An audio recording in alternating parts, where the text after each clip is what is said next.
problem that was eluding the specialists.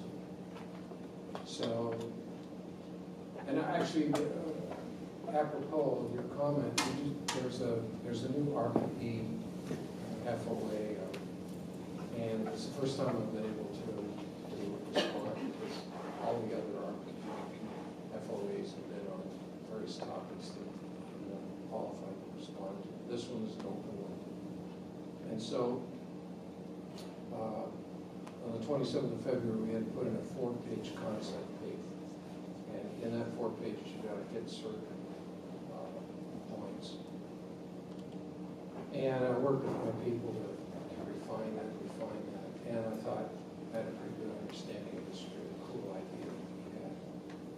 And I found that the act of writing and putting that up to scrutiny and then having other people comment on it and comment on their comments and so on and so forth, that clarified things in a way that I didn't appreciate before. So that works for me. That, I've got to be able to explain it to somebody. If I just sort of internalize it and think that I understand what I'm doing, that's not enough. And then the other part of it is the ability to look outside the field. Now I've got a battery, I look at something that's an electron consumer, not electron saver. Just by analogy. Change in the battery industry is coming from outside the battery industry. Change in the music industry came from outside the music industry, came from outside the music industry.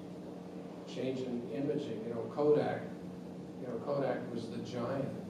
Kodak even saw digital imaging and said, no, we make film. And just stand back and say, what's the archetype? And everybody in this room has the intellectual horsepower to solve all these problems. It's just a matter of turning it loose. So I don't spend a lot of time at conferences.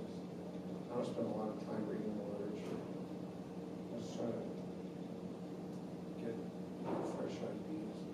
My thesis supervisor in Toronto, he was originally from Greece. And I had a hard time seeing him. I didn't see him much at all. So I basically fashioned my own PhD. And one time I was sitting with him, and he'd sit down, he'd light up a cigarette. This was 1973, something like that. A pack of rottens, light up. Start talking. After a few minutes, he said, "Look, what system are you working on?" "I'm working on niobium and candle chloride." So I tell him some of the things I've been doing in the last couple of months. And he makes some comment. And initially it was like off the wall stuff. It was very bright, but it wasn't tuned in. And I said to him, "Dr. Fungus, I was reading here that it's such and such."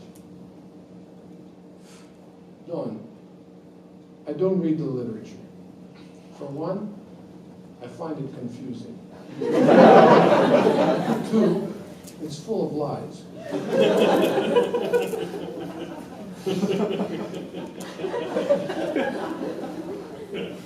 So, read by all means, read, but there's a lot of disinformation out there. So you have to look inside yourself. That's what I'm saying, the creativity is inside, it's not outside, it's inside. But you gotta grant yourself permission to do it. And you gotta be prepared to fail. If you want an unblemished record, I'll tell you how to have an unblemished record. Focus on incremental changes. Every one of them you can achieve, and you'll be 100% success, 0 impact. And that's the courage part. So until I have the last question. Cool. So Peter Opoku, real estate department, grew up in Ghana, and Ghana right now has probably one of the largest electricity deficits in the world. We have 2 hydro dams, installed capacity 1,400 megawatts. And so your technology could not get to Africa any faster. What's Ambry's delivery timeline for hitting Africa? So, this is a really tough game. It's one strike and you're up.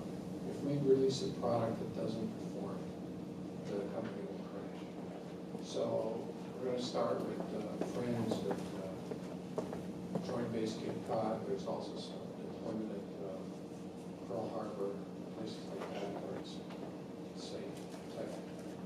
But eventually, maybe 3-4 years down the road, the idea is to go global, but not use the Apple model where everything's built in one plant in China and shipped all over the world.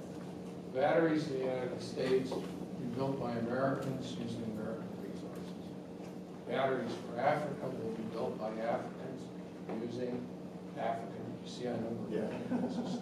I grew up in Canada. I studied geography.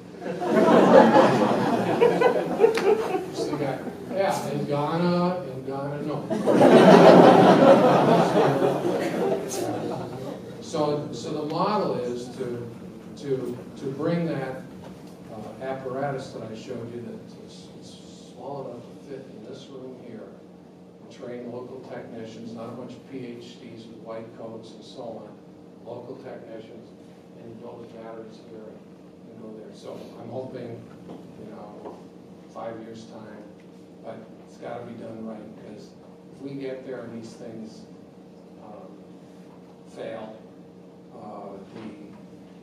the deflationary effect of that is really, really bad.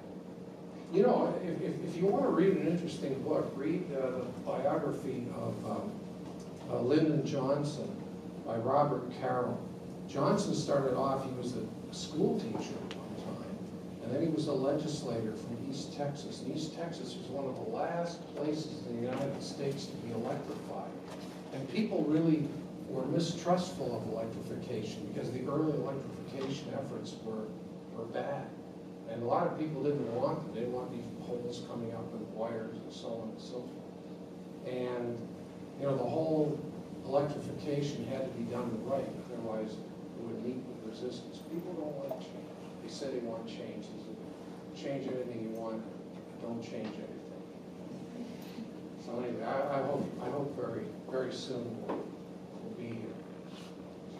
Great, thank you so much. So I think with that, we'll thank Professor Sadoway for his time. And we'd like to thank you with a gift from SB for joining us today at Sydney Pacific. It was an honor to be a part of this lecture, so we appreciate it. And thanks all of you for joining us tonight. Hopefully you had a good time. So a few of you are invited to the dinner if you have a name tag, or if your name tag is in the back. Meet us in the back of the room and we'll go up together with Professor Sadoway. And thanks to all of you. Keep an eye out. We have one more lecture this spring. Thanks again.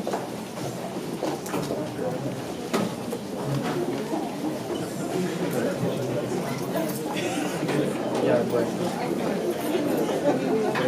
we have the YouTube account. I think I will put